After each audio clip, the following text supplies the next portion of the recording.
Genji 2 is an action game which is based on Japanese history. Being based on history, the stages of the game will also be based on famous battles which actually took place in ancient Japan. So here's this giant enemy crab. Oh, you want to know what's funny that I thought was fun? Oh, I guess it's not funny. One of our mutual friends who almost joined us for this podcast came in for League the other night and was like, guess what, Fliz? And I'm like, what? And she was like, you know that thing that happened to Jacob in that other Discord where he joined and suddenly everybody was being really racist for no reason? That just happened to me and my friend group. I was like, is this just like a thing? There's always Discord calls and everybody's just like hiding in their little corners, just like, yeah, slur. Muttering in the shadows. Thankfully, we're not that. We may be a lot of things, but we're not that. What we are, actually, is on the 15th episode of the Giant Enemy Crab podcast. Is it 15? It's 15. It's 15. Thank you. Let's double check. Otherwise, we're both wrong. Yeah. You hear that crystal clear, beautiful voice coming in as Strider? Isn't it wonderful? It's pretty great. Oh, it's like angels. Angels coming down from on high to tell us about why Japanese Dark Souls was hard to get a hold of. It was easy to get a hold of. It was hard to play through. Because it turns out I can't fucking read Japanese. Well, we'll work on that in the future. I'm Fliz, your wonderful host, joined by, obviously, the wonderful Strider here. Greetings. Our boys, Soon and Kyler, who are indeed sick right now. How you guys feeling? Better. Not Better. Not 100%. I'm like in that stage where you're just like trying to get the rest of it out of you. You know what I'm talking about? Same, pretty much. Yeah. Dude, my fever hit sweat it out. 103.6 at one point. That was like awful. I think if it's over 103 for like an hour, you're supposed to go to the hospital. Yeah, I said, if I die, that's okay. No, he's just being a space heater. Yeah, it's less that you'll die. I think it's more that you'll end up with brain damage. Yeah, permanent damage to organs and stuff. There's no further damage to be done. It's fine. Yeah, well, maybe you could be happy. You know, being naive can lead to happiness. See, there you go. And if yeah. No, Exactly. it was kind of wild because at one point I fell asleep, right? And I wasn't sure if I was going to make it to work because someone was going to call in for me. But I dreamed that I made it to work, right? I was like full on delirious because I remember dreaming that I was at work. Like, oh man, thank God I like recovered enough to make it to work today. And I was legit like for 2 hours, I was like working. And then I was like, wait, how did I get here? And then I opened my eyes and I'm in my room. I'm like, oh shit. I am not doing your okay. first reaction to not being at work is, like, we are two different people. Well, that's because I don't get paid. So Yeah, that's fair. That's fair. Well, today we have all these guys. We're going to get into it. Well, they're going to get into it. I'll ask about it. The new Warhammer Space Marine 40 Space Marines 2. I like that game. It's one of the things. Space Marine 2. Space Marines. I don't know anything about that shit, so I'm going to have you guys explain it all to me. Also, Strider and I ended up doing a real watch of Borderlands, the movie. And I want my time back. You are correct. But before we get to these things, we'll get to them. Do y'all have any news or interesting things that happened this week? there's a couple things. There was a follow-up on that whole Ubisoft thing I mentioned last week, where how their stock has dropped like a crazy amount. Apparently investors have noticed, because there is now a public letter to the management saying that, yeah, you guys better do something about this, because this is really bad. And it's to the point where they're like accusing the majority shareholders that they're purposely making bad decisions to like lower the stock to buy it back at a discount. Yeah, to buy it cheap. Yeah. And they're like, we're going to start getting like the law involved. So either you like do something or like pull the company off the market and make it private until you finish like figuring out what's going on. Like, it's real bad. Oh man. This is Ubisoft too. Like, this is a big one. I remember I don't know if it's the same article, but I found an article about that, and it was straight up stated like, yeah, the Ubisoft investor wants to dethrone the founders so they can lay off more developers. It wouldn't surprise me. Yeah, that was a rock paper shotgun article. Yeah, I read yeah. the same thing. Yeah, this is all coming from Eurogamer. That apparently they're proposing to help, kind of with the stock market and kind of increase their values to do staff optimization is what they're calling it. And it's pretty bad, especially because there was another thing where they just got caught. I don't know if they actually did this, but it's very obvious that something happened. Ubisoft released a new Assassin's Creed trailer, and there were a bunch of botted comments in the trailer of wow, the graphics in this game are fantastic. Oh my God, look how great these graphics are, and the gameplay looks amazing. And they have 5K likes and all this other nonsense. And they were immediately called out for being botted accounts, and all got removed. So everyone thinks that Ubisoft is buying botted reviews now. I wouldn't doubt it, man. I'm kind of looking over some of their recent releases with Star Wars Outlaws and X Defiant, obviously, and that's it. Now I'm getting into For Honor. They're not doing a whole lot. They have the Assassin's Creed, and I actually caught a little bit of that. I got bored real quick because I don't like Assassin's Creed, and they kept showing him cut up grass and walls and stuff, and it was all about the physics of slicing a tatami mat or something, and all I could think is but then I have to play Assassin's Creed. And I don't want to. I'm done. I'm moving on. I'm sure there was more to it, but yeah, and I don't know how how Assassin's Creed is going to hold up to the newest gaming giant that is Flappy Bird. Did you hear about that? What? No. Yeah, Flappy Bird is coming back, dude. So what else you got? I could not give a fuck. Yeah, they're gonna release it again in 2025, which usually I wouldn't care because Flappy Bird I don't care about either. But it was kind of a enormous game at the time. But what's also interesting about it is that the original developer has nothing to do with it at all. Apparently, the actual IP for it has been taken by another company, and they are re-releasing the game themselves. And it's just kind of hilarious the things that they're saying about Flappy Bird of all things. This is coming from IGN. A quote is from the developer: "It's incredible to work alongside such a dedicated team of fans and creators who are truly passionate about changing the industry narrative and together bringing the original Flappy Bird back to life." What are you talking about, dude? This is Flappy Bird of all things. What do you mean? What narrative are you changing?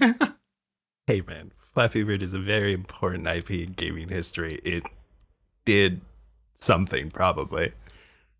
It was a meme, and it was stupid, and it was just streamers. The whole reason it got popular was streamers getting mad at Flappy Bird. That was it. Yeah. And that, how many years has it been? Almost 5, 10, somewhere. It's been 10 years. It's so stupid. It just kind of shows how out of touch that people would pay for the IP of Flappy Bird and then try to grassroots advertise it back and be Flappy Bird, the game you all been missing for the past 10 years, is coming back minus the original developer, which after Flappy Bird came out, there were endless knockoffs. It's the same thing. What are we doing? What's the goal here? Forgot about Flappy Bird, dude. I don't know. It's kind of a weird move. Very strange. It's not one I can see. I don't understand it. I don't understand. I guess we're just in an age where IP recognition is much stronger than anything else when it comes to buying and selling games. Yeah. And the thing is, when it comes out, it's going to be filled with microtransactions and a bunch of other stuff to try to make a bunch of money. Because originally Flappy Bird, I don't really think it had much of anything. I think you just press start and you play It Flappy had Bird. ads. That was it. I'm pretty sure. I never had it. And they're planning to make like whole new game modes, and I'm sure there's going to be skins to buy. And TV shows. yeah, there's going to be TV shows too about Flappy Bird. And it's coming at an interesting time because according to MMORPG.com, the EU is now closely looking at microtransactions. They're actually going for like a full ban or regulation about all microtransactions in video games. Good. I'm done with it. Although I guess games will cost like $150 then. I don't know. Maybe. Yeah, I don't know.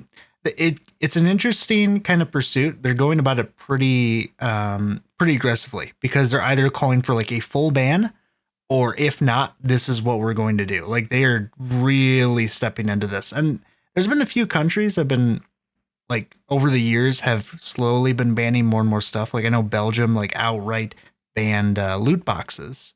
So like in I remember Overwatch, you just couldn't use the loot boxes at all.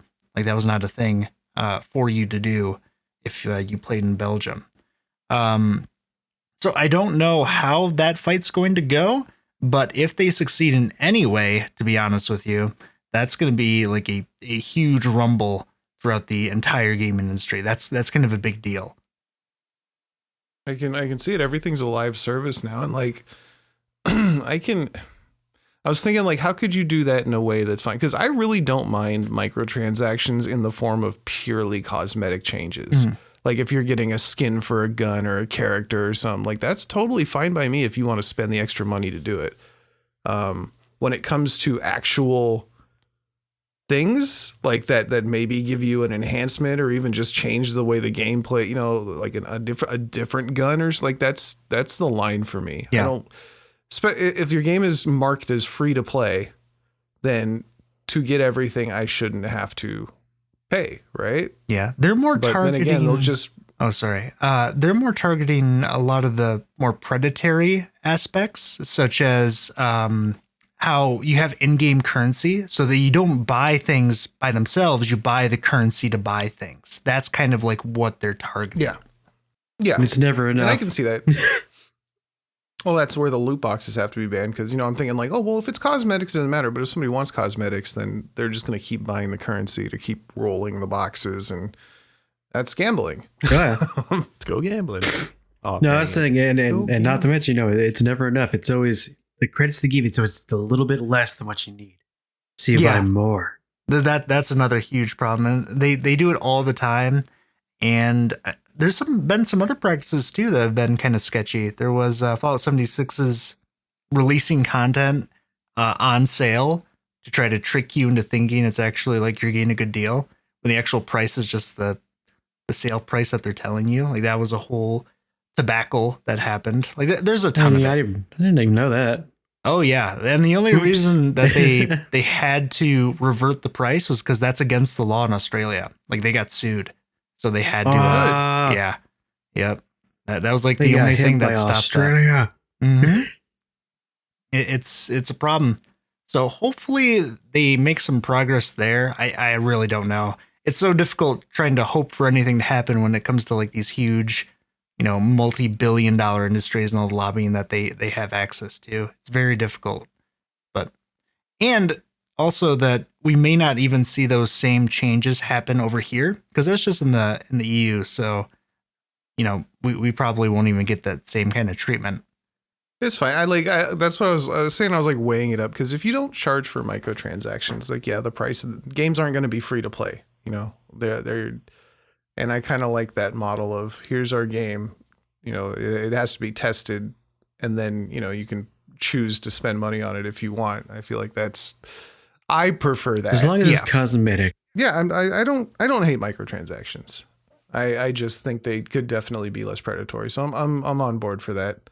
I was curious, what did you guys know about the PS? What's the deal with the PS5 Pro? I don't have it. Is it? I don't have a PS anything. Is it the whole? Is it? So yeah, I'm kind of wondering about this too. Is it just the vertical stand thing people are freaking out about? No, or is there more to that? No, it's so. Okay. So the thing is, PS5 Pro is announced, and the big thing that has people so up in arms about it is that it is launching with a $700 price tag but it doesn't come with the $30 stand, which you have to buy standalone, the $80 disc drive that you have to buy, and there's also now a $200 Pro controller, which is fucking insanity.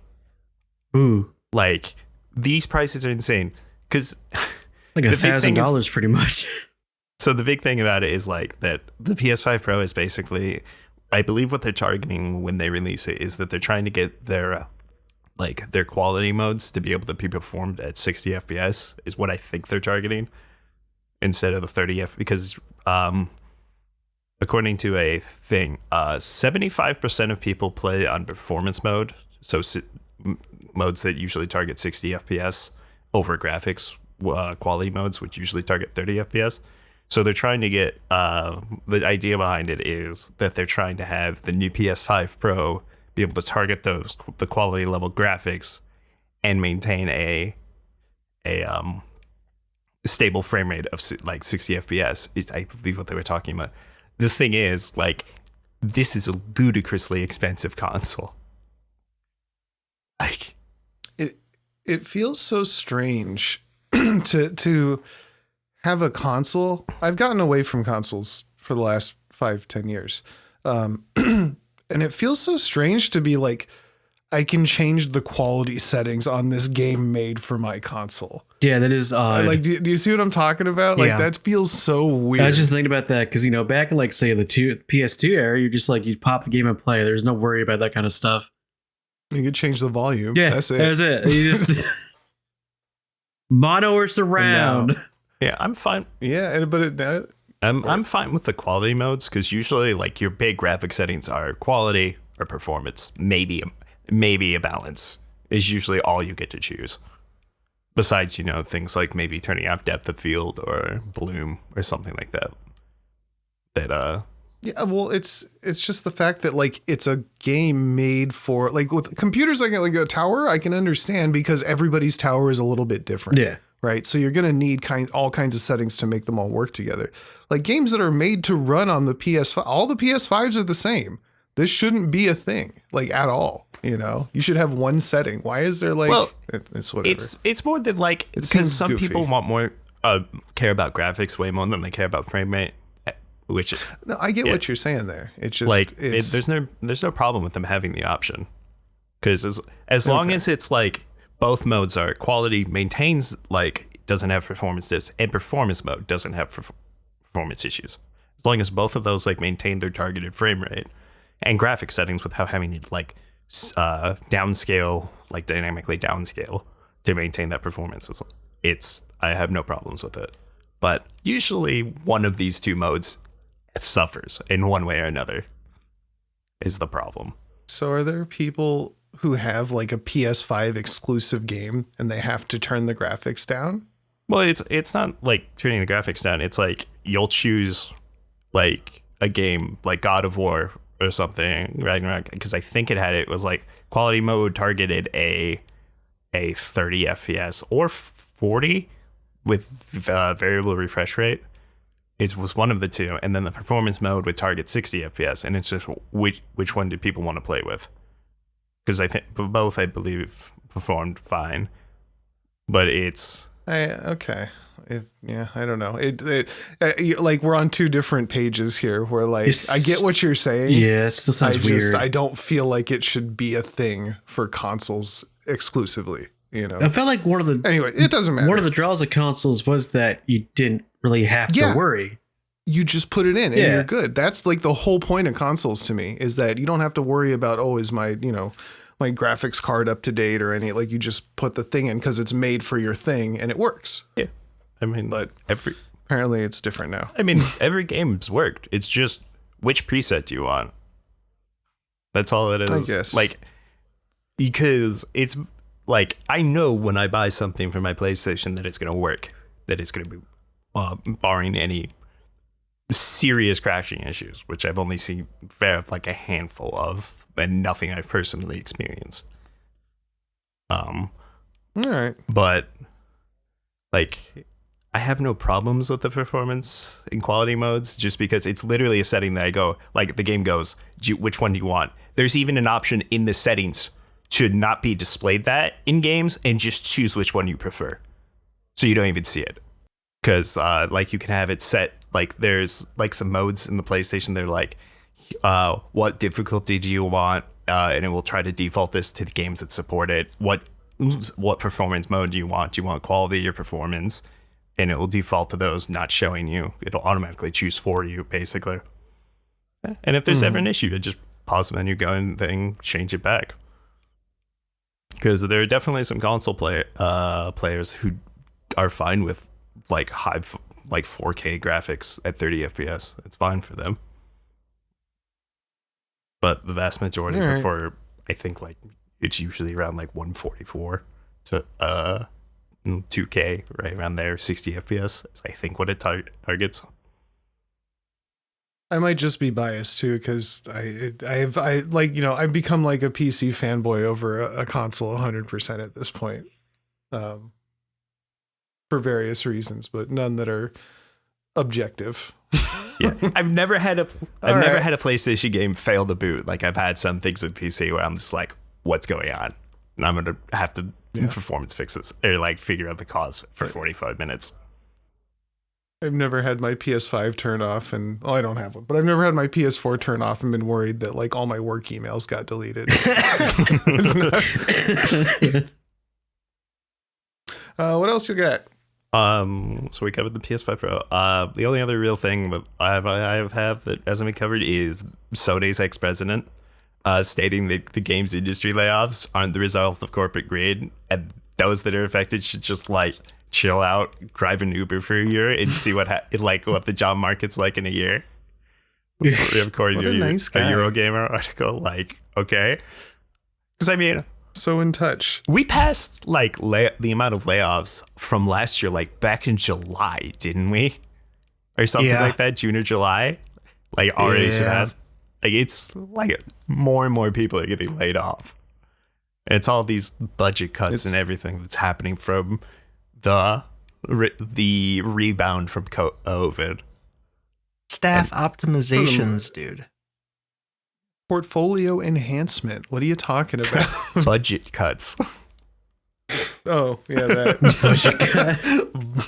I can't. Yeah, he. If I remember right, he literally said, "Just go stay at the beach for a year, and everything will be fine after." Like what? Yeah, just go for a trip on your private yacht, and you know, go drink some martinis on the beach. Really has, like a normal person would. You're fine. It really has the same vibe as the celebrities, like back in COVID, like posting from their yachts or mansions about how they're like just like us, closed indoors.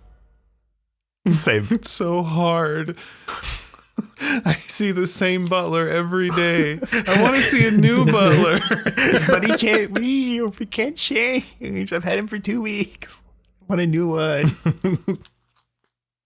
Oh my god, that's funny. Didn't they all get together and try to sing a song for everybody on like TikTok? There or was something like horrendous. that. Yeah, that's kind of what I was thinking of, and it was. I never looked into it, but I found it very strange. What song? They like did that thing where like a famous person will start singing the first line and then another famous person will sing the second. It was like "We Are the World." It wasn't that. It was like a John Lennon song. Yeah, no, I just like, I can't remember what it was. I was just legitimately like, what song were they trying to be like, hey, look at this, look what we're trying to do. It was some like can you imagine? I don't know the Beatles. I'm not a Beatles fan. But it was definitely some hokey like times are tough and we're having tough times with you too, except, you know, posted from my multi-million-dollar mansion. Just like me. For real. Just like us. They're just like us. I used 20% more electricity this month, according to PG. That's going to be a problem. Just like us. Just like us. My power bill. Yeah, I don't know. I don't know, man. There's just like, it's every industry. It's not just gaming where, you know, the higher ups really have no connection. I wouldn't expect gaming to be any different is what I'm saying. Yeah. Than any other Fortune 500 company trying to explain why they get the $15 million bonus and their employees get gift cards to Taco Bell. And it's partly used. And it's partly used. No Baja Blast for you. You can't get that. That's not part of the deal. Moving on. I found a neat little thing. A new use for Steam Decks has cropped up. Ooh. So I know somebody who has one. Apparently the Ukrainian armed forces have been reported, and there's even footage of them using Steam Decks to remote control gun turrets. Oh, Yo, where did you find this? This is hella interesting. I found this on Rock Paper Shotgun. There is a video. But yeah, apparently the I don't even know how. It doesn't really necessarily say how it like works, but yeah, it just shows footage of them using the Steam Decks to fucking control gun turrets and shoot at stuff. Yeah, isn't there like a whole thing with our Air Force? I think it's our Air Force and drone operators where they use I think Xbox controllers. I think is what they use. So I just looked it up because I was reminded of the same thing. 1,760 PS3 consoles. Because it's familiar to these people, so they already know how to use it. It's like very easy. That's a thing too. Is like as it even says here, like the video games industry and the military are surprisingly intertwined. Like that's because all the Call of Duty nerds want to be snipers. Well, it's like because they join the military. Well, it's like even the one buddy of mine I've talked about. We're telling you guys before the game. He does game development. One of the things he was doing at one point is the military will get game developers to like program and develop simulations for them. And like I can totally see that. Yeah, like it's kind of crazy how intertwined this stuff gets. But did y'all ever see that old movie Toys with Robin Williams? No. That sounds familiar. It's really uncomfortable, but it's a comedy. And he like owns a toy factory, and there's like some weird stuff that happens. LL Cool J's in there too for some reason. They have to fight the toys at the end. One of those movies we had on VHS that I just grew up watching and watched when I was older. I was like, this is some weird shit. Like, who made this? Anyway, there is a scene where they're like using toys. They make video games to like control war robots and stuff, like Ender's Game type shit. So I mean, I can see why that would be a totally possible thing that happens. So, I mean, it's not. It has nothing to do with toys. I don't know. For some reason, you're like talking about this. Reminded me of like toy soldiers. Dude, Steam can't stop winning, bro. Like, dude, Gabe is on it. They're dipping their toes in the military network now. They have literally like military government funding for Steam Decks. What? A market's a market. Oh my god. Well, another interesting thing I found was, did you guys hear about this 1 million checkboxes thing that happened recently? No, what is that? So this guy just put up like a site, and it was just 1 million checkboxes, and the whole thing was if someone goes in and checks one of the checkboxes, it will in real time update to everyone else to show that it's been checked, and so people can just mess with it. And for like 2 weeks, players, I think it was like 650 million checkboxes clicked by the end of the 2 weeks he did it. But yeah, people were just going in, like trying to fill them all in or fuck with each other and get rid of that stuff. But then there were people like inserting, like hiding binary and QR codes and rickrolls in the boxes. Is that kind of like that Reddit thing? Are you talking? It's like a Reddit thing. It's about like the thing where you like cover parts of the screen, like it's like a territory type. I don't know. I'm not. Are you talking about r/place, where it was like every 5 minutes everyone could place one pixel, right? And it was like a limited canvas. So and then everyone just tried to like subreddits would try to carve out their own corner.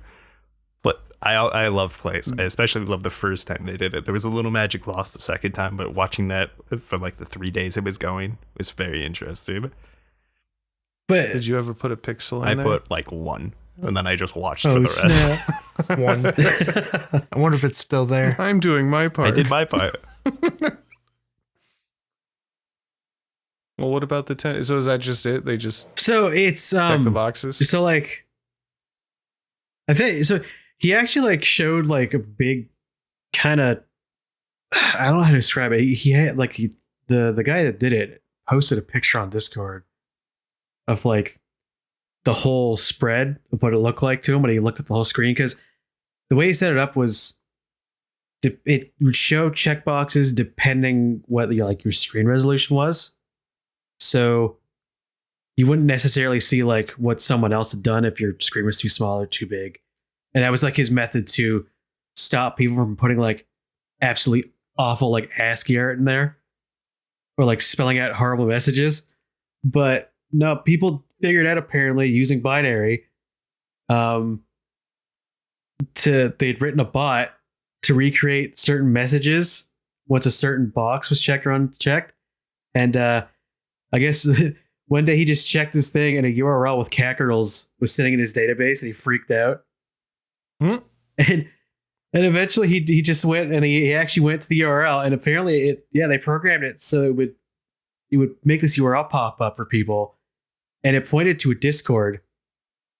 Oh no! And the Discord was just called Checking Boxes. It was just fans. They were like, "Hey, look, you found our like secret Discord for the fans that can find it."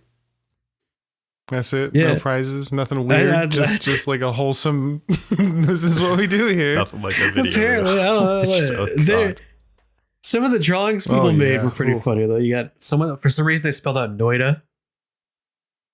There's like there's a big big dark bar that says "Be gay, do crime." Like I've seen that. Yeah, they had fun with it. Like, Well, that's fun. yeah, I don't know. I just thought it was interesting. QR code Discord. It's my favorite video game. Box Yeah, checker. people just literally checking and unchecking millions of checkboxes. You know, I mean, there's Banana Clicker and Cookie Clicker and Yeah, then Banana Clicker make why money. not Box Clicker? Like, yeah, that's the thing, right? Didn't Banana Clicker make money?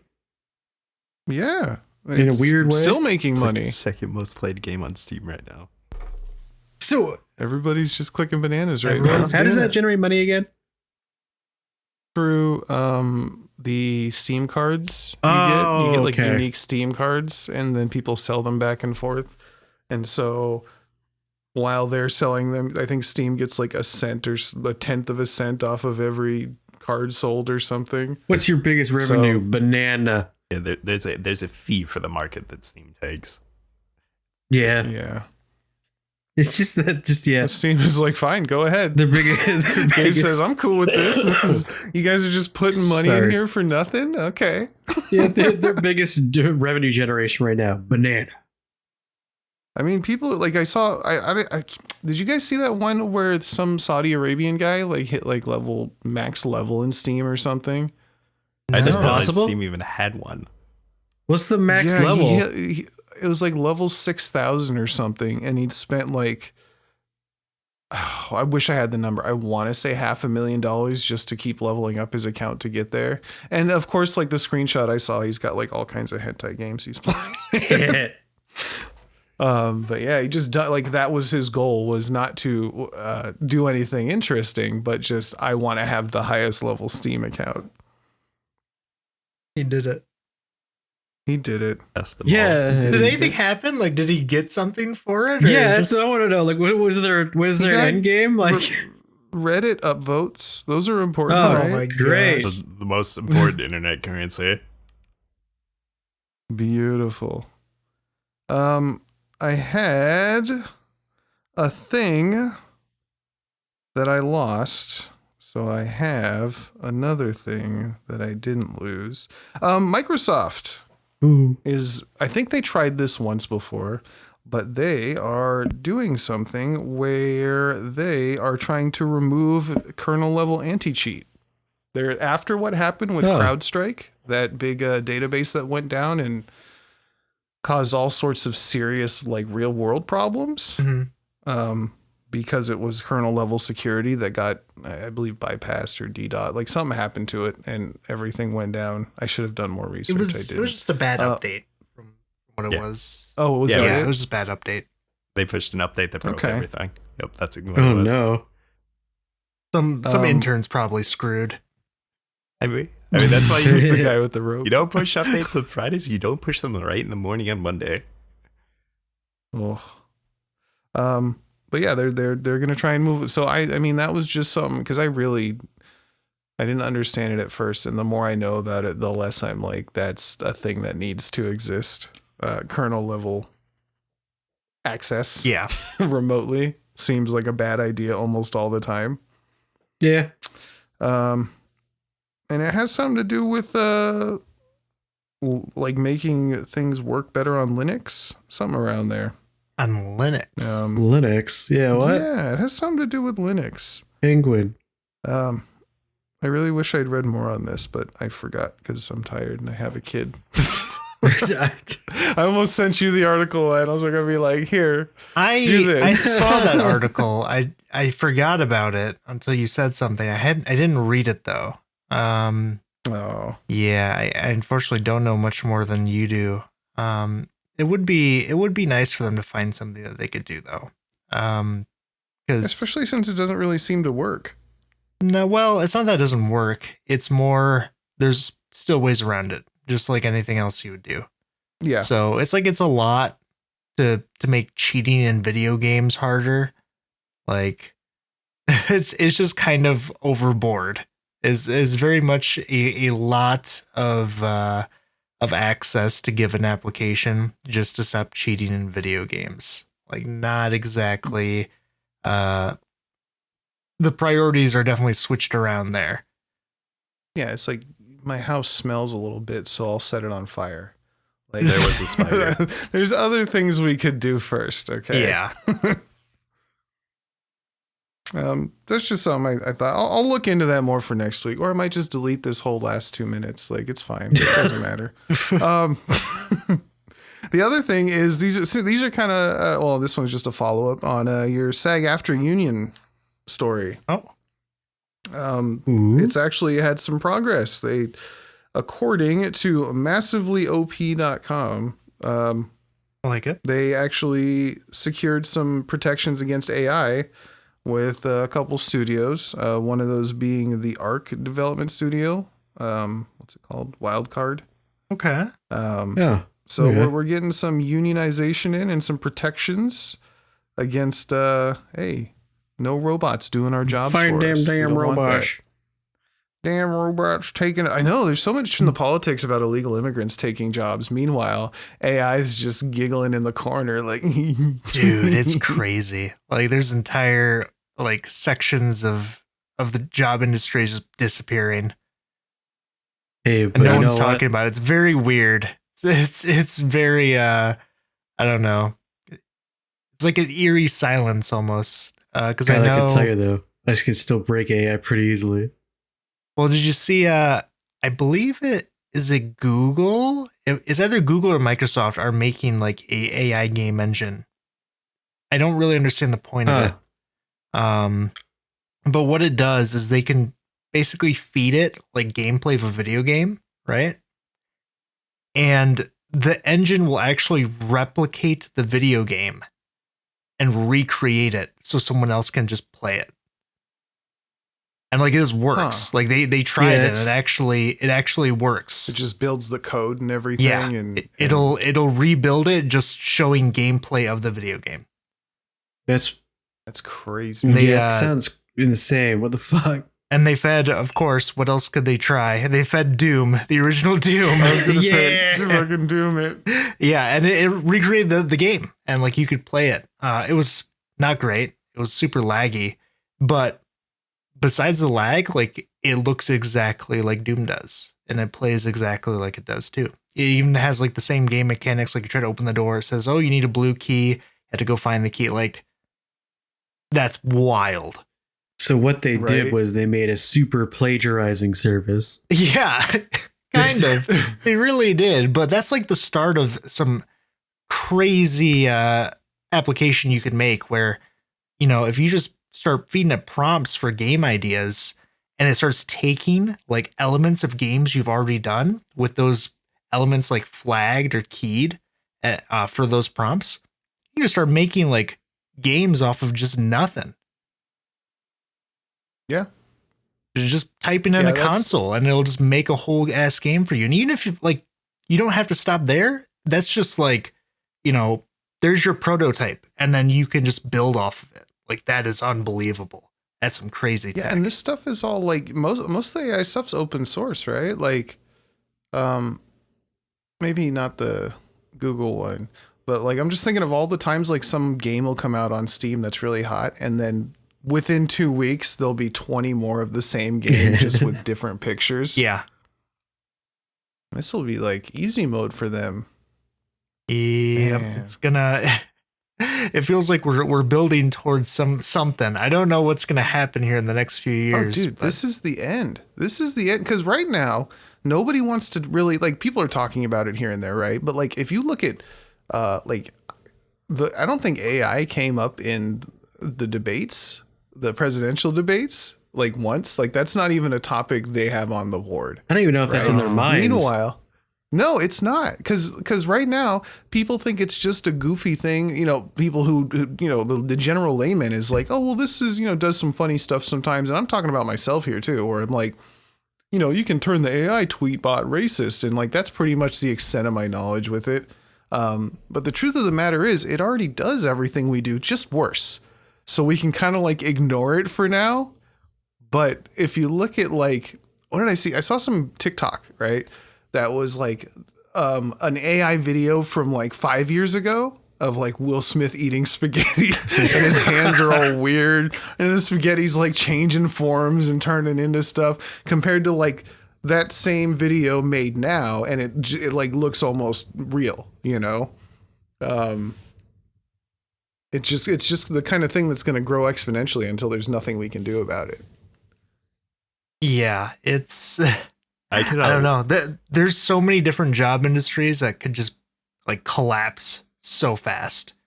Almost any type of customer service gone. Like transportation in a few years might just go away. To be honest with you.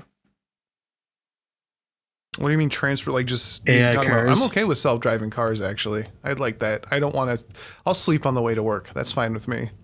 Well, there's that, but like any type of transportation service, such as, anyone driving any buses, truckers, Taxi drivers. all of those could just be gone. Anything with data entry, like any type of data entry job. Dude, your mailman could go out of business. Maybe not that. No, man, they built I a think mailbot. so, dude. I know the finance industry has like, oh my God, they're getting destroyed right now. Of course. I mean, if there's one thing I would expect AI to be able to do, it's math. Numbers. Any type of sales jobs are going to be impacted too. Most Yeah. like telemarketing and shit. Like, I don't know. There's so much. Anything like right now, I think it's anything that's not purely physical labor Yeah. that's like intricate is like totally in danger. Like I'm safe. I'm safe too. Because if a robot falls in the pool, it's gonna short circuit. So I got some time Oh, they're waterproof. before I'm in trouble. I already see chef robots, dog. You ain't safe. I'm safe. You're not safe. Yeah, You are actually. not safe. No. Yeah, those I'm like safe. robots that make like omelets and shit. Yeah, I'm you are totally so not safe. safe. I saw those years ago too. They're gonna, and they already have like those little robotic servers that walk around too. Yeah. They can't. I like get sick. those, but I'm still safe. I'm full confidence saying that. Why? What makes you safe? What about your job could a robot not do? Be cool. All right, good answer. I'm on top of it. Okay, so away from depressing news, are we good? Do we have anything that's really necessary, or can we move on to our final Space two things? Marines. Not quite. First, me and Okay, Jacob we're have to doing- let we're you doing know. Oh yeah, first. well, I forgot about the Oh, part. God. We're not gonna do too much on it. We figured, and I'm sorry if you can hear a noise. The faucet's running upstairs and it's like thumping a pipe in my wall. So there's like this chunk, chunk, chunk, chunk, Thump it chunk. back. It's fine. Don't worry about it. I put it on last night because I was like, you know what? I've heard all the bad stuff. It can't possibly be as bad as everybody says it is, right? I'm going to just go ahead and say it was probably worse than the Monster Hunter movie in terms of like incongruity and Its visual effects were worse. Man, that wasn't Sure. Yeah. Oh yeah. You guys didn't miss anything. Yeah. I would not even like, hey, it might be fun to check that, if it's free, watch it. Like, no, just there's nothing here. Oh no. I gave you guys Yeah. shit, but I was just I really like I would have been pissed probably. It did not look good in any way, shape, or form in the trailers. So I don't even really care about Borderlands like a ton, and I was mad. I like there's Borderlands so many- a lot, so I would have been not happy. There's so many decisions that don't make sense. There was a point where I was watching it and I was like, dog, this feels like watching Shark Boy and Lava Girl. It was that bad. It's like also a completely charmless Guardians of the Galaxy. Because I think, didn't it enter production like a year after the first Guardians of the Galaxy came out? I think it got greenlit right around then. I don't know. But like, this movie... It makes sense. This movie was disjointed. Like, they had their scenes, and they didn't really care exactly how you got from one scene to the next. And, like, it would just randomly cut. We had terrible visual effects. Fucking everyone looks superimposed. Like, you can tell they're superimposed onto, like, every shot. It's, like, pretty jarring. It's like the Shark Boy and Lava Girl thing where like it's meant to be stupid looking, except in this movie it's not. It just looks stupid. Oh no. Everything looks bad and empty and sad. Well, okay, this might not. I don't know. Like, do you think they were trying to go for maybe like because Borderlands is cell shaded? Do you think that may have any effect on it? No, Do you think they were trying to get like that? not even Okay. slightly. I thought that was a Nope. stupid thought. So No. It's not a stupid thought, but it's definitely not what they were doing. I don't know what they were doing. This was just trying to rationalize. I know. don't Did they try was to there- like copy the cell shaded art style at all? No. It's all live action. It's literally just badly like superimposed, like or bad visual effects. Like they're just terrible.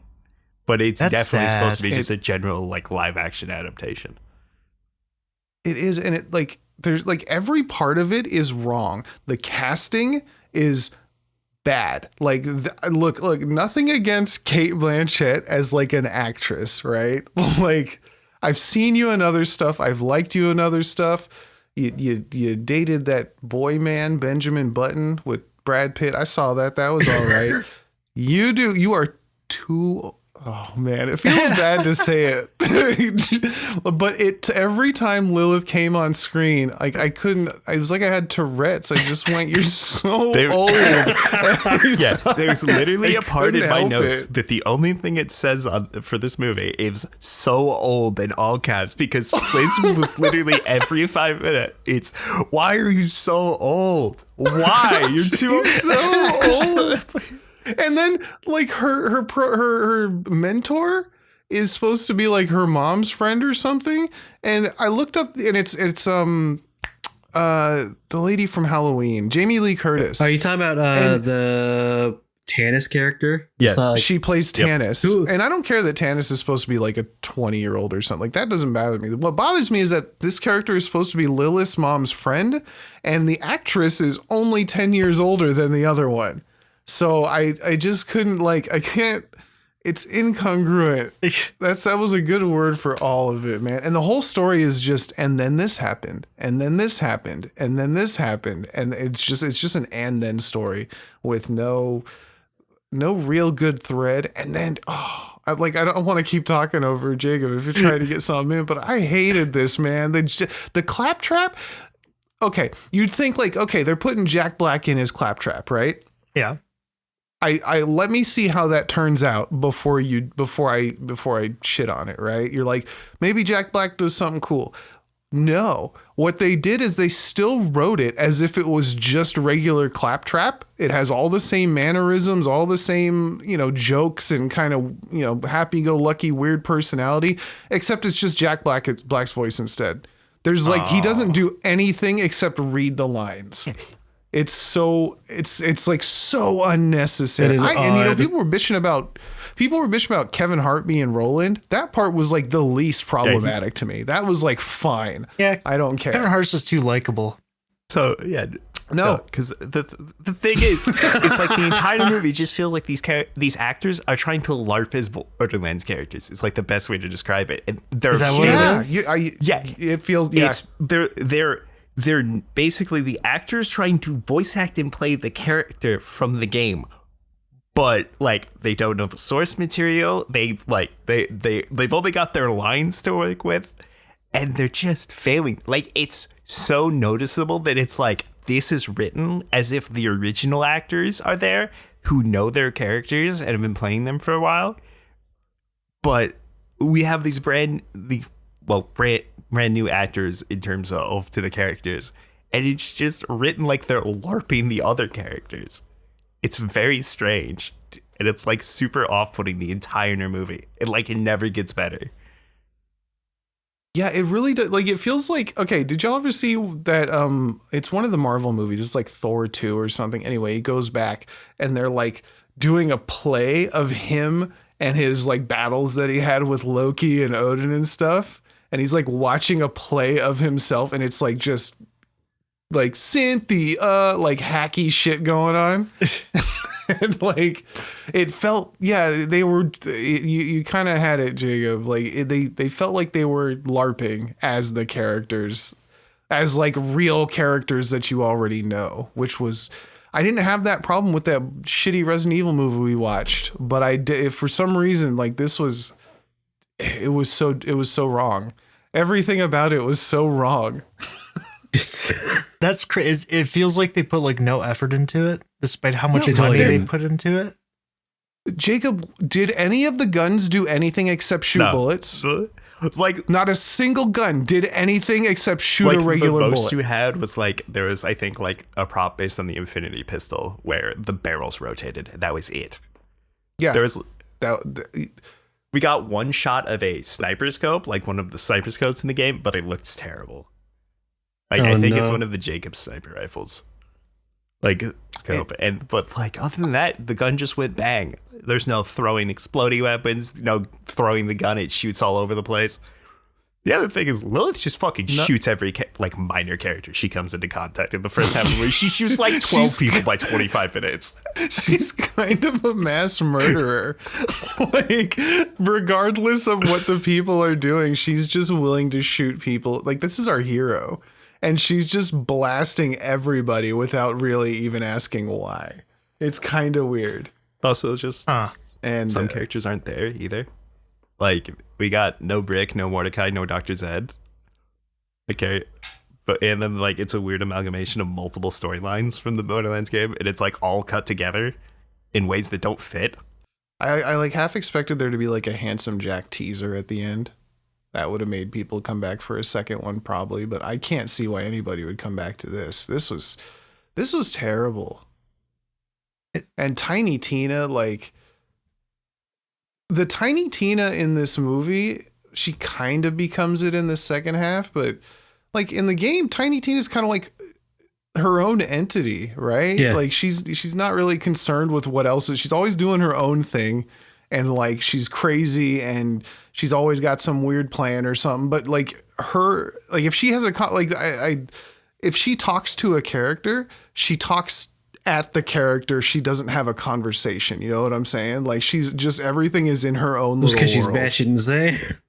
Because she's insane. In this, she was just like, there were scenes with her, you're like supposed to feel bad for her, and she's crying about her dad or something. I don't know. I couldn't be fucked, but like, it was not the same character by any means.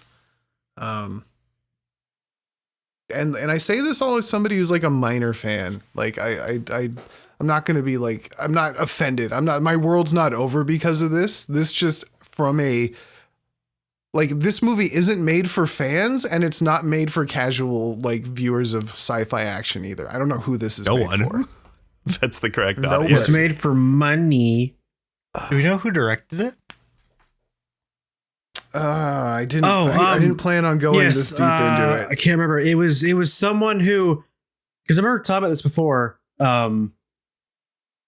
They kept telling him to tone down the gore and violence. No, there's no. Eli Roth. Yes, Eli That's Roth. right. It's directed by Eli Roth, who did like Cabin Fever Yeah. and I think Hostel and like all these real like real gross like I don't even like that kind of horror body horror type stuff. Yeah. Like just But yeah, gore porn. he'd come over and like be like, okay, now make like that guy dies this way, like let's have his like foot blow off, and then they'd be like, no, and they'd make him tone it back, and it's like, but this is Borderlands, man. It's supposed to be over the top. It's supposed to be it's violent. super noticeable when you watch that. I forgot because I even remarked on this last night about who Eli Roth was. I was like, you can, now that I'm thinking back on the movie, you can totally see that it was meant to be way more gory. And it just was like all this bloodless violence of people getting where it should have been murdered and dismembered and stuff, but they just kind of fall over. And yeah, it feels like they took out a lot. It was supposed to be R 100%. It feels like it from how you're describing it, because usually, like when these films come out, there's like some aspect of the franchise that they try to take, which sounds like it didn't happen at all. Which was like, because they didn't take the art style, this whole cell shading art style, which is like infamous for Borderlands. Like everyone knows it. They didn't do the weapons, which is weird. Bunch of characters missing, especially Handsome Jack. So it sounds like they're going to go for the violence of Borderlands, and then they just didn't while they were trying to film it. There's a catch a ride. She says catch a ride. Well, that happens. even like I've seen cosplayers. Like there was one guy I saw a video of who cosplayed as one of the maniacs, and he did makeup to cell shade his entire body. It looked freaking awesome. I've seen that as well. Yeah, and I'm surprised they didn't even at least try to do that. Like if you're gonna spend, how much did this movie cost? Like 90 million. I want to say 80 million is the number. Was it 80? It's somewhere around there. If you're gonna spend that much money on it, you might as well try to do something. They did. They paid Kevin Hart and Jamie Lee Curtis and Kate Blanchett, and they sent them on a retirement cruise for old people. Oh man! Just a few things before we close this up. General Knox was a character. Had 3 lines. Just not even the same character that I noticed. Oh god. There's one scene that's like they're fighting. It's in a suit. It's like they're fighting psychos like in a sewer or something, and it starts flashing, and it's so terrible. It was like that Resident Evil movie in the hallway where the only light is the gunfire, and he's fighting the zombie in the hallway. It's constantly like flashing black, and then like glimpses of it, but like all the psychos' masks are glowing green. But it's so hard to look at. Oh, and the comedy was terrible. It got 1 chuckle out of Fliz, I think. What was our grand total? Well, I got 1, and you know what? It's because it was a claptrap line, just written as like a claptrap line, and it just it wasn't even that it was funny. It just reminded me of playing the old games with claptrap. That was it. And then the rest of the movie was like a nightmare. Sadness. And then the last thing I would bring up is just the way the movie caps off. Is the fact that Lilith acknowledges the fact that Spoilers. that she's super old. Oh, that's like one of like That's the not a final spoiler. scene. I'm like, there's no way this is the actual cap off. This is literally what I've been hearing the entire movie. Why are you so old? And then it's her acknowledging how old she is, and the movie ends. I was like, "There's no fucking way." I knew. She said some shit like, "I'm getting too old for this." Oh, I'm God like, damn "Yeah, it." you fucking And then the are." credits rolled. Like, That was exactly what I was picturing. Fuck that. That was terrible. So anyway, nobody waste your money even as a laugh. Like that shit is not Man, what the entertaining. fuck? Yeah, soon you wouldn't want to. You know how Monster Hunter was just like a nothing movie? Yeah. You know, we all watched it, and you like some of the monster designs were cool just because like you've seen it before, but everything else about the movie was like, what are we even doing here? Yeah, I was so confused. It was that, except without even the cool Monster Hunter monsters. So it was just nothing on top of nothing. because at least Monster Hunter had some decent effects during it. Holy shit, this movie's effects were so terrible. Like they're noticeably were. bad. there's a whole action scene where they're driving a car, and like this is like a 20-minute sequence. It feels like nobody gets out of the car. Oh, also a lot of the lines are ADR'd. Like they'll be saying things and their face will be away from the camera. So it feels like there was much less written in the script. And it's like every 2 minutes, there's another 80-yard line in there about like something that's either a tacked on joke or something that's like a piece of information that they wouldn't be talking about right now.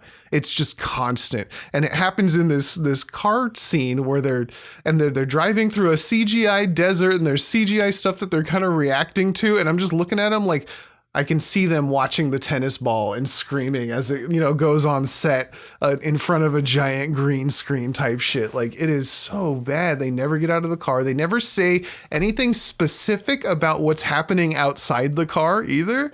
So it just could have been anything that was happening as long as you put the right backgrounds on there, and it still looked terrible. Yeah. What exactly it's did just you mean so by weird. ADR? ADR is it's I actually don't know what the acronym stands for, but you okay? Sorry. Yeah, all right. Someone did something. I don't know. God damn it. I have to fucking find where that is. 105. All right. I'm sorry. No, like I planned that. You said it. That's Tourette's. Well, did you guys? Tourette's, You guys didn't hear the siren? Okay, it was showing in my waveforms. Oh, yeah, no, that's all you do. We flew for no reason while he was talking. So it was, dude. It was showing so hard in my recording. I could have sworn it was being picked up. So it was like nobody else heard that siren. Yeah, no, and it's that just was showing something we can believe you can that do. was straight up showing in my fucking waveform, so I thought you guys could hear it. That's why we were. Okay. That's Tourette's. I forgot what I was talking ADR. about. I thought you Borderlands, explained what stupid. exactly ADR was. Oh, ADR. Okay. This is staying in. Shit. ADR is when they're lines added after the movie's already done.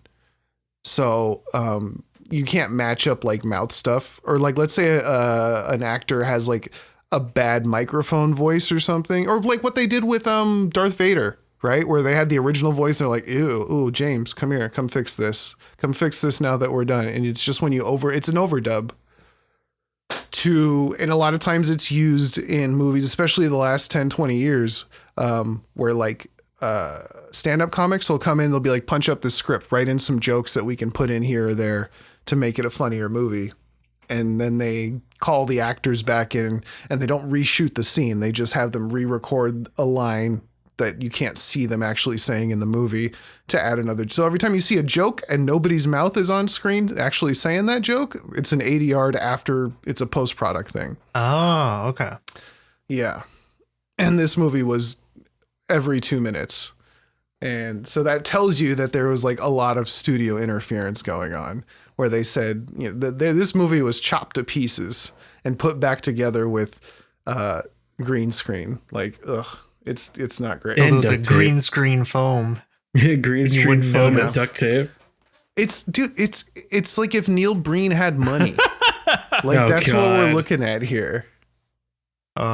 It's only like the two story steps is just as above his pointless. animation and effects. It really is. Yeah. This was not great. So, I don't know what Warhammer is. I don't even know what a video game is. Sell me on the new hit Warhammer 40K 2 Space Marine 2. Okay, so you got, I didn't get to play. You got big gun. Okay. And it's shoot alien explode. Blood everywhere. Is alien bad? Yes. Alien super bad, and we're Alien super space racist plague. against aliens.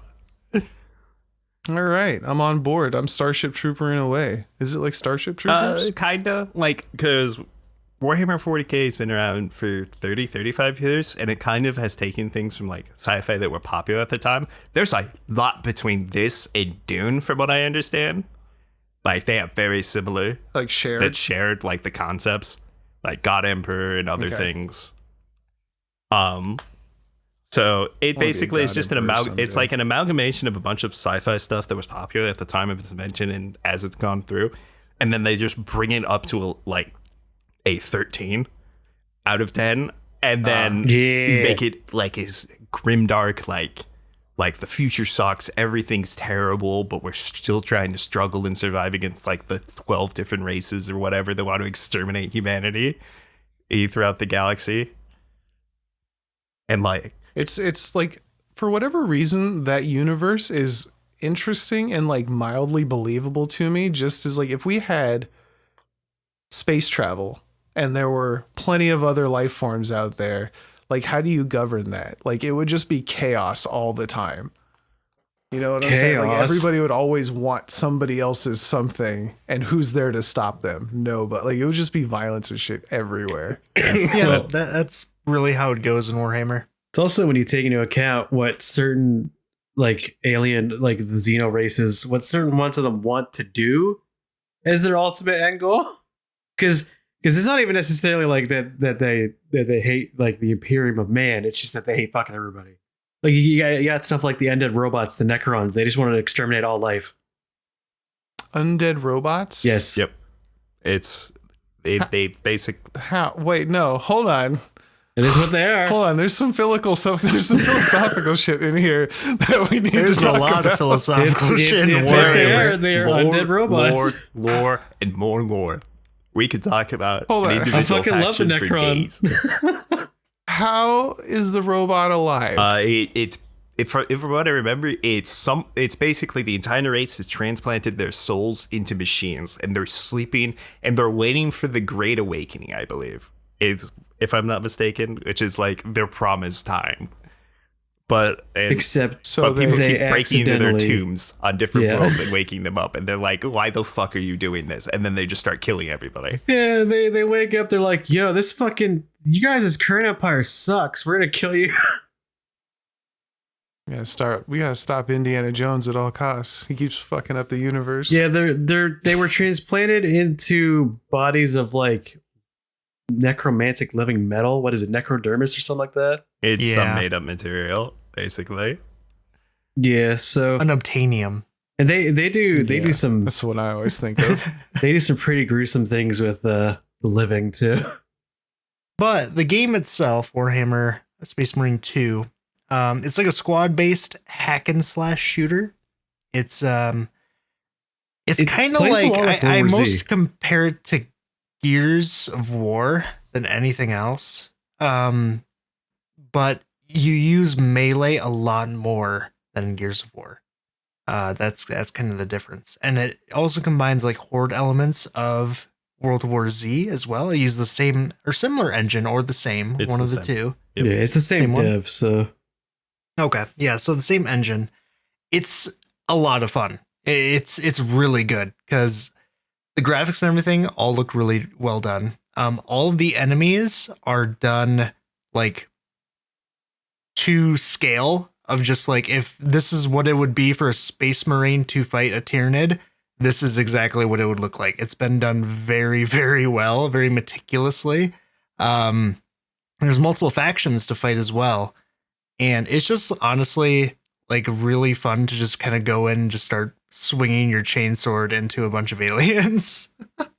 or your thunder hammer or your force sword, any of the big fun weapons. The melee Yeah. is very, very chunky. Melee combat is solid. It's a little finicky sometimes, mostly revolving around parries. Usually parries that are non telegraph blue attacks, because you can still parry them as long as they're not a red unblockable attack. But they get a little finicky, especially when you're getting mobbed. Yeah. Weapons sound amazing.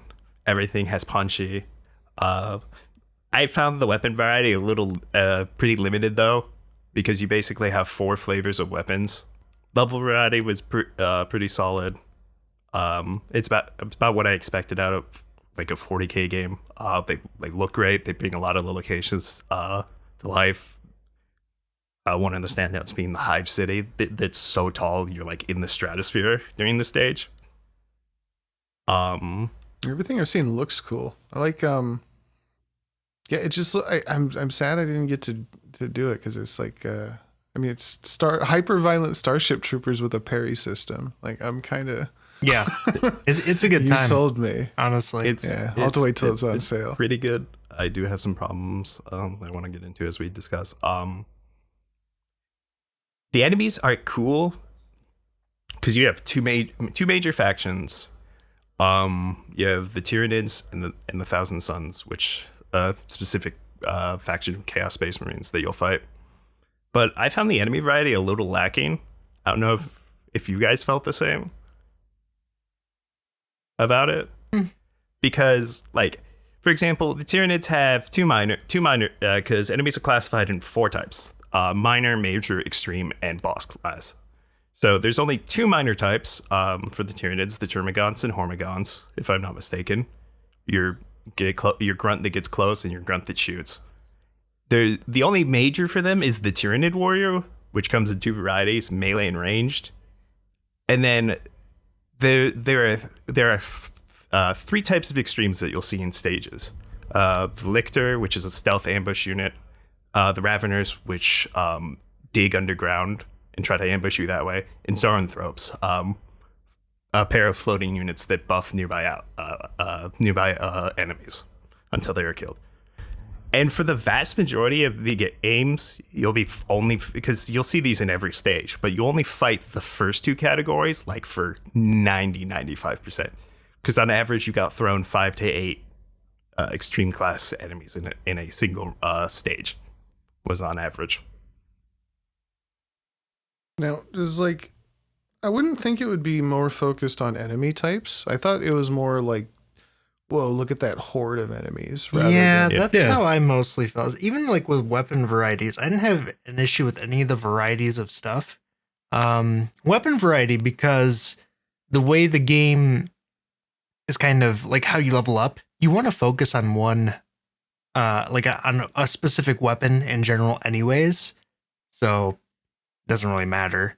And then, yeah, for actually fighting the enemies, like generally it's kind of a horde type game mode. And then you have like your elites kind of sprinkled in there. So it's fine that they're sparse and that they're like kind of the same, because if you run into like a group of like 2 or 3 of them, it's kind of a big deal. Time. Yeah, like we ran into 5, we were like, oh shit, and we just threw everything we had at it. Like that was scary. We went to town. That was rip and tear until that was done. Like, yeah, I mean, so maybe we just haven't played it enough to feel that variety fatigue. But honestly, like it didn't even like come up as a thought that was like a problem or an issue. Because so the thing is, to get through all of the content once, the 6 campaign stages and the 6 PvE operations probably takes a little less than 10 hours to do once. And after that, basically, the vast majority of my gameplay was rerunning the PvE stuff, the operations, over and over.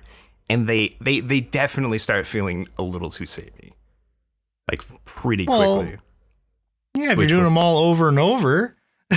Yeah, because like how much time did you? So you did the 10 hours of the campaign, right? So how much time did you spend doing the PvE missions? 10, 15 hours, I think, somewhere around there. So 20 to 25 hours before things started to feel a little bit samey. Probably like minus the last like 5-10 hours, right? Well, no, because it started feeling samey in the operations pretty quickly. Like, oh, see, I didn't feel it at all, and I've done. No, I'm still enjoying. Yeah, because I've done half of them twice. Because I've only done the first 3 missions. Because I've done them all twice. I've done everything at least 2 to 3 times. Because it's not really too big of an issue. It's just a very slight negative. The bigger issue I have with it is it's mostly because the higher difficulties are quite unbalanced, especially against chaos. That's where I have problems, like serious problems. Because there are times I'll get more into it later, where I definitely encounter where the game it becomes frustrating. Oh, see, it didn't look like a frustrating game to me at all. It looked like one that was mostly just like Go in and kill the things. You try to kill the things, and then they just beat you to death sometimes on the harder difficulties. Like, you mess up once and you could die outright. I mean, it does say when you're playing on the hardest difficulty that one mistake can cost you. It warns you. Yeah, but it's never... Like, it isn't challenging in some of the, like, a more interesting way. It's just suddenly you got plinked by something that you couldn't see because there's like 8 Chaos Space Marines in front of you. There's snipers all over the place. A boss has spawned. That's how Destiny felt when I first got into the Nightfalls, which is like when it came out, it was like the hardest content, and it was 3 people, and suddenly the thing that you've been doing all the time that felt doable, now you get one shot in, and you have to like completely change your view of the game to get through those. Yeah, I felt the same way with that. It's like, it sounds exactly the same, and it just became something that I had to learn how to play differently entirely to actually get through and enjoy. Because part of my problem is that on harder difficulties is things just become a little too spongy. Because instead of like increasing the horde frequency or the amount of hordes you fight, for example, in a stage, they just buff the amount of enemies you health bar and drop the amount of stuff you get. And some of the weapons feel kind of anemic from what I was trying out on the harder difficulties. Where like people are saying that like the standard bolters will take more than a full magazine to kill a major level enemy. So things feel a little bit too beefy on those difficulties. Is it like Helldivers 2? It's kind of like Chaos is by far the more frustrating faction for me to fight. There's a specific minor enemy. There's 2. There's one that's a cultist with a sniper rifle, and if he hits you, because you get a target, like an indicator of a line gets put on you, and then you have about 1 second before he fires.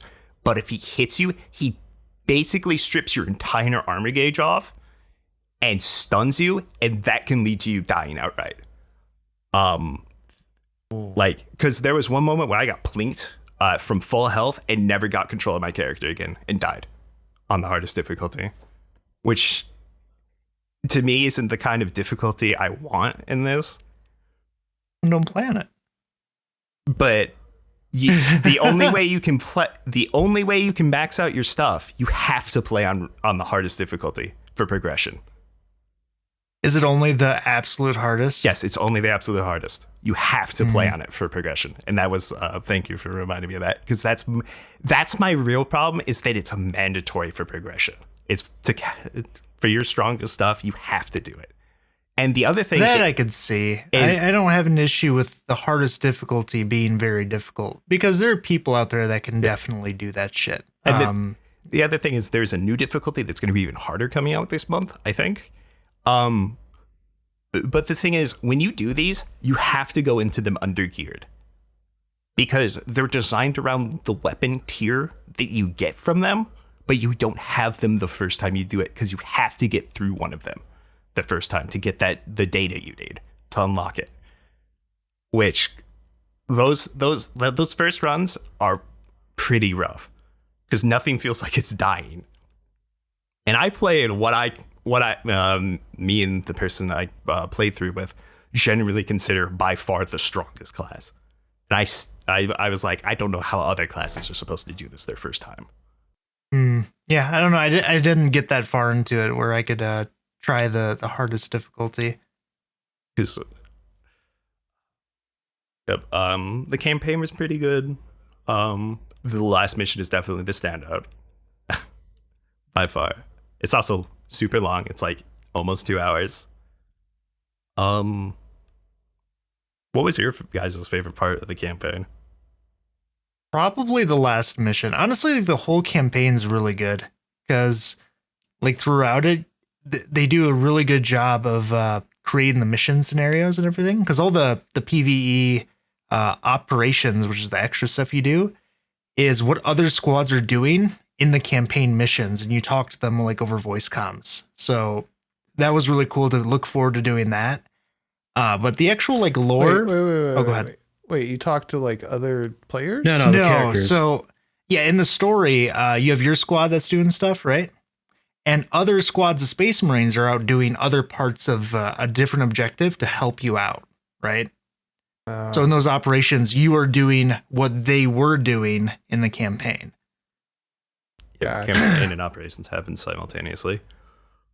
Yeah, but it's really cool to kind of live out like the being a Space Marine and like all the voice lines and how they kind of view everything that's happening around them. It is a pretty wild ride, especially the very last like mission.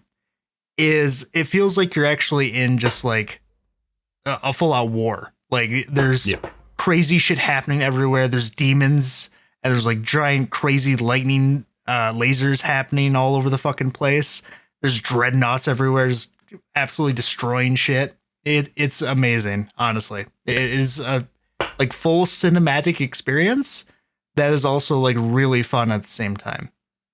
It's definitely my favorite part overall of the campaign, with my absolute favorite part being the dreadnought that the community has affectionately named Big Jim. Yeah, Big Jim. Fucking absolutely murdering a Chaos Dreadnought and just going, where are the heretics? Lead me to the slaughter. And then beating a dragon to death with a statue that he threw. Like he's only there for a few minutes and he's fantastic. You do meet another Dreadnought in one of the operations, and that's also great. Because it's an escort mission, but you're the one being escorted here. He absolutely just solos everything, and it's such a great moment. Yeah, it's a great time. Honestly, like I've said it before, but there are games out there that you buy just because you're a fan of the franchise, and this is totally one of them. Or you could just buy it just for the campaign because it's such a crazy experience that it's like totally worth it. Like, definitely get it, dude. Even it seems. Go for it. I was gonna say even just those first missions, like helping the Imperial Guard against the Tyranids. I just love seeing the Imperial Guard in action and like fighting alongside them. It's just cool seeing the war against the Tyranid on that, like on the moon. It's cool. Yeah, there's not many of those set pieces in the operations, which makes me sad because there's I think only one mission where you actually support the Imperial Guard at any moment, and it's in the mission to kill the Hive Tyrant. Other than that, which is a really cool mission. That's the other thing with the operations. Another thing with the operations is that they don't have as many cinematic moments because they're designed for 3 players to basically be able to repeatedly do to an extent. Mm-hmm. Yeah, that makes sense. So there isn't as many set pieces. So the operations don't stand out as much. They do have a few unique boss fights. One being the Hive Tyrant, which is the Tyranid's biggest force and unit. And the second being, you actually fight a Helldrake. Yeah, we did that at the end of one of the missions, which you never ended up fighting in the campaign. The soundtrack was serviceable. There was only one song that really ever stood out to me when I noticed, like, oh shit, this music, and that was during the final boss fight when you were approaching the energy stream. Is the only moment I noticed where the music got me. It wasn't bad, but like I never really noticed it was there, which means it was doing its job. One thing I really liked about the campaign is the battle barge that you visit between missions. All the small details that are going on if you walk around or look around, from other Marines talking to like tech priests doing things about on the battle barge. But I like that you were able to choose your loadout to a certain extent for each mission. One of my favorite details is that during the final mission, when you're dealing with chaos, is they will start trying to trick each the 3-player characters individually, and when they're like the sorcerer that you're chasing tries to convert them to chaos, and basically do mind games with them. Only that player can hear it. The other players can't, which is a nice touch. Like when you were playing Titus, Lionel, and I was playing I was playing one of the other characters. The whole conversation that Titus has with the chaos sorcerer, I can't hear. But and then that you're was hearing things that was I can't. wild to me. I was like, that's such a crazy detail, because what's happening, excuse me, is the sorcerer is talking to Titus, but as you're in your allies' voices, he's pretending to be them. So when they start talking about like, oh, maybe we should join them, and like maybe we should actually like kind of give in, Titus is like, what the fuck are you talking about, Gadriel? And Gadriel's like, I didn't say shit. What do you mean? And Dude, like stuff like that is like so good. I love it. dude, the future of AI in games could mean that you could be playing a game like that and you could hear like Soon's voice saying things, trying to trick you like Psycho Mantis style. Like that Lethal And it Company would just mod be like, I played. yeah, man, that's crazy. It looks like the game's doing really well. Yeah. Apparently it's made double just about so far of every other Warhammer title of the last year combined. It's got like Dude, 3 million players. I think forgot the on Steam. number. I think it's how many copies it's sold. How many? I think it's right around there. I'm not sure. Somewhere around there. Yeah, it's looking pretty big. Is this the kind of thing you think this could be like one of them franchises that just continues? Because I know people like the first one, but Warhammer has definitely been getting more popular, at least to me it seems, over the past years, just kind of slowly but surely becoming more More of a thing. well known. Yeah. I mean, it's hard to say that just because they've always been like a thing. Like they've always released a ton of games. They have a lot of stuff. The problem is Games Workshop, just as a company, they're very stubborn. I don't know why, about all the things they do. They always make it so difficult to do things. The one blessing I have that I'm glad that happened with this game is the freaking microtransactions are not really a thing in it. Thank God. Nice. Like they're kind of there, but like they don't really matter too much. Where in previous games, like if you wanted to play whole ass like factions, you better cough up $15, and they'd be like basic ones too. This game just if you want the season pass, it's expensive, but it's just as much as the deluxe edition, so you might as well get that. But yeah, honestly, it's kind of, to me, after playing the game, if you enjoy Warhammer or like even like a little bit interested in it, the campaign alone is honestly kind of worth it. It's just a really fun time, and you can play with friends. Speaking of that, did you guys get a chance? I didn't hear anything about the PvE so far. Did you guys get a chance to play that? That's what you're talking about, is the PvE. Oh, sorry, PvP. PvP we did not. No. We didn't play the PvP. Did you guys touch it at all? No, not yet. You motherfuckers. What? What? I can't believe you didn't even try it once. Well, because we haven't even finished the PvE yet. Yeah, we haven't finished the operations. What do you mean? I mean, I saw gameplay. I watched crazy to gameplay me. of it, and it just didn't look like particularly Yeah, interesting to me. Is my thing. That's what I was gonna say. I was watch watching a streamer play it for an hour, 2 hours, and it's serviceable, but it's nothing stand out. And it's not like you unlock anything unique for it, because anything you can unlock in there, you can unlock in PvE. Well, that's kind of what I like. So it's got a season pass, and it's got this and that, and I'm sure doesn't have like daily missions. Like, is this the kind of game that people will play every day for months?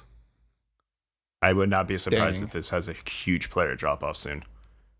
That's why I was wondering how the PvP was, because like if that's good, you can hold on to people. It's fine, but I can't see it making the game stick around for a long time, because I feel like if you wanted to play a PvP type thing of this, you would probably find a more PvP focused game, because it definitely seems like an afterthought. Because I think there's only 3 maps, I think, from what I was reading. So like it's very much they need to add more. They do plan to add more to it, but it definitely gives the impression of being like unfinished in terms of there's just more stuff they need to add. Yeah, from what I could tell, the content drops are going to be kind of insane. If what I've heard is true, because for each the new enemies on their roadmap are not just like a new boss. They're apparently new factions. We don't know. So we don't know. That's what I've heard. I've It's heard going to be entirely both, new so factions. I'm not certain. Well, would you guys all give that a recommend? Should I buy it now or should I just wait till it's I on would sale? say, for you specifically, I would say wait, probably. Fine.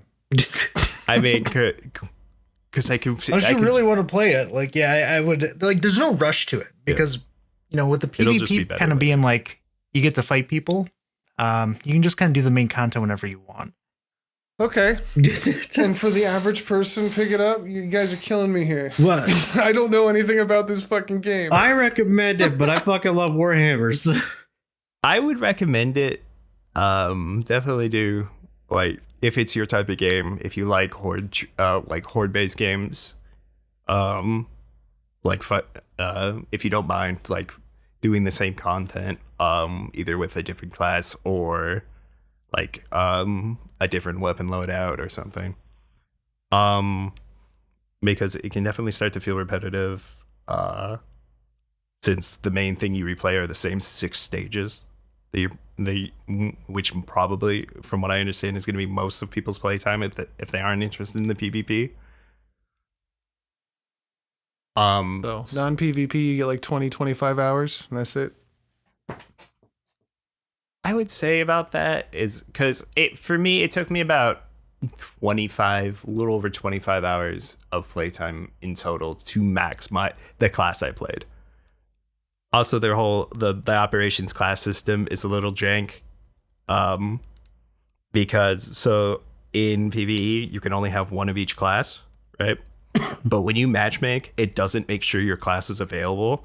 So if you get into something like, oh, I want to go try my class out and play it on Ruthless, the hardest difficulty, it can throw you into the game and you can't pick your class. And each class is separate for progression. Oh, so you just got to Yeah, leave. you've got to leave. You ain't got and that. it takes because there's server issues for some people where they can't, like, people will literally spend an hour trying to join and can't. Because you have like 3 loading screens, I think, between each attempt. Because you have loading into a match, you have exiting and leaving, and then you have loading into the next one. Plus a few other minor quick load screens. So like it takes a few minutes if it fails, or if your class is taken. But that's only at like the highest difficulties that really matters, though. Yeah. Yeah.